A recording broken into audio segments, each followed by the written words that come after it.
Noun pronoun हो चुकी है। अब बारी है एडजेक्टिव। एडजेक्टिव नहीं, एडजेक्टिव ये होता है साइलेंट। तो एडजेक्टिव को हम पढ़ने से पहले इसे पहला समझ लें। एड डिटेल अर्थात एडजेक्टिव को समझने के लिए हम इतना जानते हैं, एडजेक्टिव कैसा वर्ड होता है जो क्या करता है, नाउन में करता है डिटेल ऐड। जैसे मैंने कहा सी इज ए गर्ल, वह एक लड़की है, वह एक लड़की है। गर्ल यहाँ पर नाउन है, सब जानते हैं। यहाँ पर ए आर्टिकल है, ये क्या है, वर्ब है, और ये क्या है, प्रोनाउन सब्जेक्ट है। अगर हम इसे ऐसे लिख दें सी इज ए गुड गर्ल, और जो इस गर्ल की विशेषता बता रहा है उसे कहते हैं क्या, एडजेक्टिव। यानी गर्ल तो है बट गुड गर्ल। ऐसे अगर हम यहाँ पर कह दें बॉय, ए बॉय, ये क्या हुआ, नॉर्मल नाउन है। बट अगर हम इसे ऐसे कहें ए जीनियस बॉय, यानी लड़का तो है बट जीनियस है, तो यहाँ पर ये नाउन, ये एडजेक्टिव, ये क्या है, आर्टिकल। अर्थात ऐसे वर्ड जो नाउन में डिटेल ऐड कर रहे हैं उन्हें कह सकते हैं हम लोग एडजेक्टिव। क्लियर? देखते हैं अगली बारी है वर्ब की। अब हम वर्ब की ओर चलते हैं। वर्ब,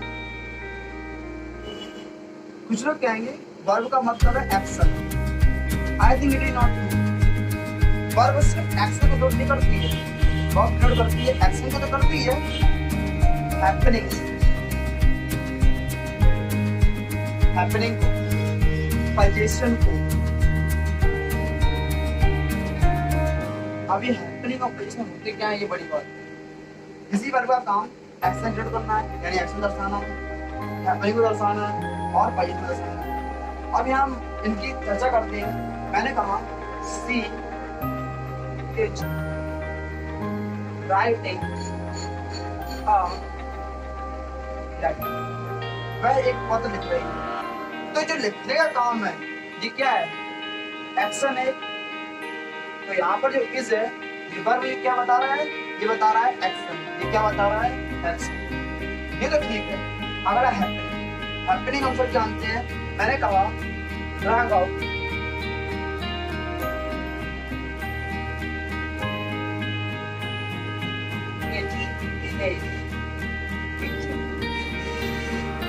अब यहाँ पर टीचर का होना कोई एक्शन नहीं हो सकता कभी। यहाँ पर जो टीचर का होना है क्या बता रहा है, हैपनिंग। क्या बता रहा है, हैपनिंग। यहाँ पर जो टीचर है मुझे बता रहा है कि राघव एक टीचर है, यानी कि ये वो है, हैपनिंग बता रहा है, कोई एक्शन तो है नहीं टीचर का होना। इसलिए ऐसी सेंटेंस, ऐसी जो वर्ब होती है वो सेंटेंसेस में हैपनिंग दर्शाती है। अगली बारी है पोजीशन।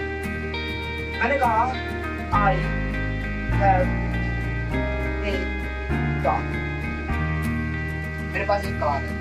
अब इस कार का होना कोई एक्शन नहीं है, मैं कार लेके दौड़ पड़ा।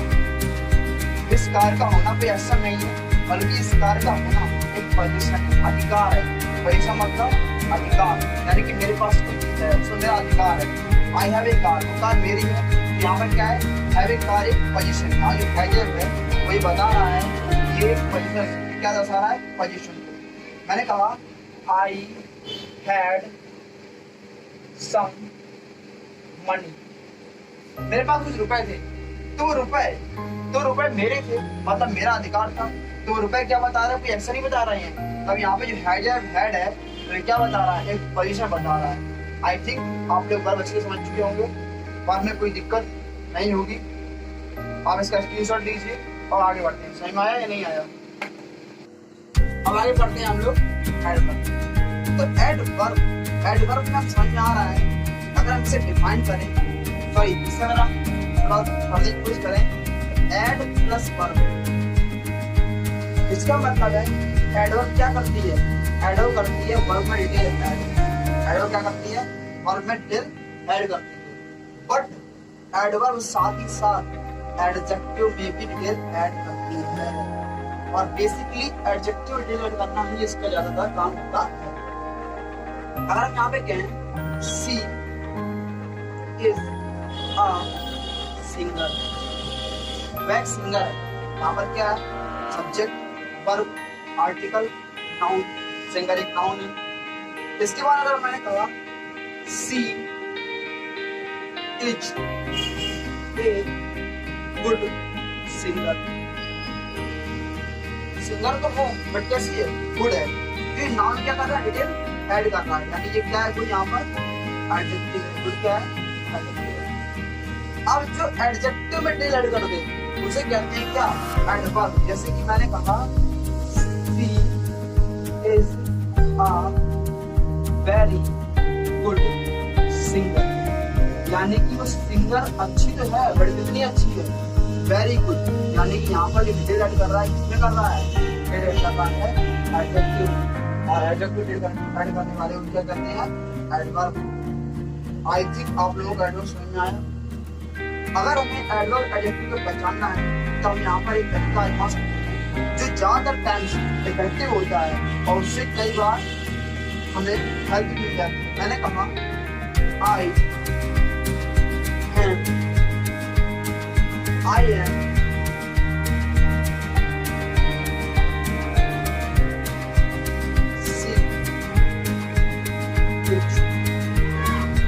watching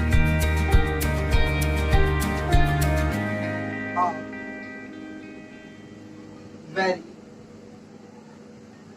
fabulous। मैं बहुत ही शानदार मूवी देख रही हूँ, तो हम ऐसे कैसे पहचाने कौन सी पार्ट से बीच कहाँ से। ये क्या है, प्रोनाउन, वर्ब, ये है हेल्पिंग वर्ब, ये है मैन वर्ब, और ये क्या है, आर्टिकल। अब हम यहाँ से सिर्फ इतना करने के बाद, subject helping verb man verb करने के बाद अगर हम पीछे चले जाएं इस सेंटेंस के लास्ट, तो मूवी क्या है, नाउन। नाउन कौन ऐड करता है, एडजेक्टिव। एडजेक्टिव कौन बताता है, एडवर्ब। और ये तो जानते हैं ये क्या है, आर्टिकल। यानी कि मोस्ट ऑफ द केसेस में क्या होता है, भले ही एडजेक्टिव और एडवर्ब ना आए लेकिन एक नाउन जरूर आता है, और नाउन से पहले जो आया वो ज्यादातर क्या होता है, एडजेक्टिव, और उससे पहले जो आया वो क्या होता है, एडवर्ब। आर्टिकल तो जानते हैं अपने अंदर। आई थिंक आप लोगों को अच्छा लगा, समझ में आया। इसके बाद हम चलते हैं किस पर, प्रीपोजिशन पर। प्रीपोजिशन नहीं, प्रेपोजिशन।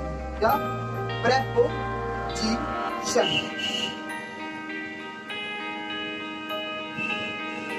नाम में समझ में आ रहा है, प्रेपोजिशन मतलब PRE प्लस पोजिशन, अर्थात जो पहले आकर वाक्य को क्या करे, संबंध बताए किसी में, किसी बात के पहले आकर हम संबंध स्थापित करते हैं, उसे हम कहते हैं प्रेपोजिशन। अगर मैं यहाँ कर दूं आई वेंट रोम, क्या यहाँ पर उसकी अर्थ क्लियर हो रहा है, मैंने कहा मैं गया रोमन, बस मैं गया रोमन। अगर मैं यहाँ पर टू लगा दूं, इस टू का अर्थ क्या है, आई वेंट टू रोम, यानी कि मैं गया बट उनके पास। अब ये टू है, ये इससे पहले आया है और क्या बता रहा है, संबंध बता रहा है। संबंध बताने वाले शब्द भी क्या कहलाते हैं, प्रीपोजिशन कहलाते हैं। प्रीपोजिशन हमारे रिलेटिंग वर्ड्स, क्या कहते हैं हम लोग, रिलेटिंग वर्ड्स। ऐसे वर्ड्स जो रिलेट करते हैं आपस में, क्या कह सकते हैं, प्रीपोजिशन। ठीक है, आगे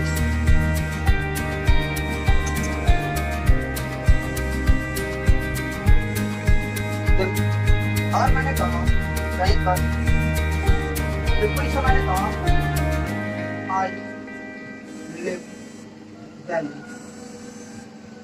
मैं दिल्ली रहता हूँ। मेरे कोई सेंस नहीं हुआ, मैं रहता हूँ दिल्ली, ये भी सेंस नहीं। अगर हम यहाँ पर लगा दे इसका मतलब मैं, तो मैं दिल्ली में रहता हूँ, तो यहाँ पर इसने क्या किया, इसका एक संबंध बता दिया, और ये इससे पहले भी आया है।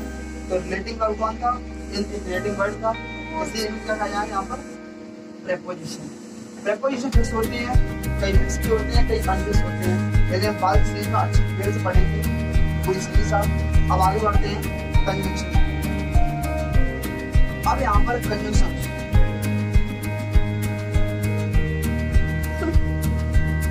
कंजंक्शन मतलब कंजंक्शन यानी कि जोड़ना। कंजंक्शन का होता है जोड़ना, ऐसे वर्ड जो दो वाक्यों को जोड़ दे, दो सेंटेंस को जोड़ते हैं या दो वर्ड को जोड़ दे, उन्हें कहते हैं कंजंक्शन। मैंने कहा राम श्याम आर माय राम श्याम मेरे दोस्त ऐसा थोड़ी होता, राम एंड, तो इन दोनों क्या कर रहा है, जोड़ने का काम कर रहा है, और जब जो इन दोनों को जोड़ने का काम कर रहा है वही क्या है, कंजंक्शन है। जॉइनिंग वर्ड क्या जानते हैं आप लोग, जॉइनिंग वर्ड। कंजंक्शन हमेशा जोड़ने का काम करता है, दो सेंटेंस दो या दो बात।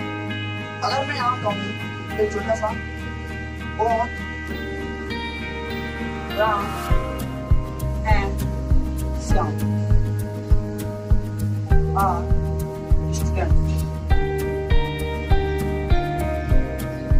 दोनों राम एंड श्याम दोनों स्टूडेंट्स हैं। तो यहाँ पर जो ये बहुत है और ये एंड है, ये क्या कर रहा है, इन दोनों राम और श्याम के बारे में, राम और श्याम को जोड़ रहा है और बता रहा है कि राम और श्याम का संबंध क्या है। तो राम एंड श्याम और स्टूडेंट दोनों क्या है, स्टूडेंट है। यहाँ पर जो बहुत एंड है क्या हो गया, कंजंक्शन। अब लोग हमें लास्ट में पढ़ते हैं जो है क्या, इंटरजेक्शन।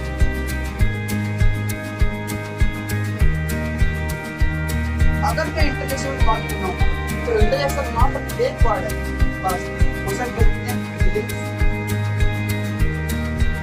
या इमोशन। हमारे अंदर की जो भावनाएं हैं वही इंटरजेक्शन है। अगर हम कहें, अगर हम किसी मैच को जीत जाएं, अगर हम कोई मैच जीत जाएं तो हम कह सकते हैं hurray we have won the match. अब जो हुर्रे है ये बता रहा है, क्या कर रहा है, अंदर की फीलिंग्स को बाहर निकाल रहा है। इस हमने क्या कहा, इंटरजेक्शन। अगर कोई कुछ गलत हो जाए, कोई जो बड़ी चीज हो जाए, मैंने कहा अलास की टाइम आई मैं मार गया हूँ, तो की बात है अंदर से इमोशन स्टार्ट होने वाले, ये क्या हुआ, अलास। इस प्रकार मैं सारे की सारे एक पार्ट ऑफ स्पीच को एक डिटेल में समझने की कोशिश की, उनका थोड़ा थोड़ा इंट्रोडक्शन देने की कोशिश की। अब मैं यहाँ पर एक तो चल ही रहे हैं, बट कुछ टाइम में, आने वाले टाइम में मैं यहाँ पर एक सीरीज स्टार्ट करने वाला हूँ जो कि स्पोकन इंग्लिश पर होगी। ये चल रही है इंग्लिश की जो सीरीज वो चलती रहेगी 10 से बेसिक की। इसके अलावा मैं एक सीरीज जो स्पोकन इंग्लिश पर बेस्ड होगी उसकी कुछ सेंटेंस लेकर आऊँगा जो आपकी स्पोकन इंग्लिश में बहुत ही ज़्यादा हेल्पफुल रहेंगे। अगर आपको वीडियो अच्छा पसंद आया तो प्लीज़ इसे लाइक करें, सब्सक्राइब करें और दोस्तों का शेयर करें। साथ ही जो लोग नहीं आ पाते हैं या पढ़ नहीं पाते या पहुँच सकते हैं, मैं उनके पास मेरे पास उनको भी ये वीडियो भेजें, इससे उनकी भी हेल्प हो और आपको भी ये चीज़ समझ में आए।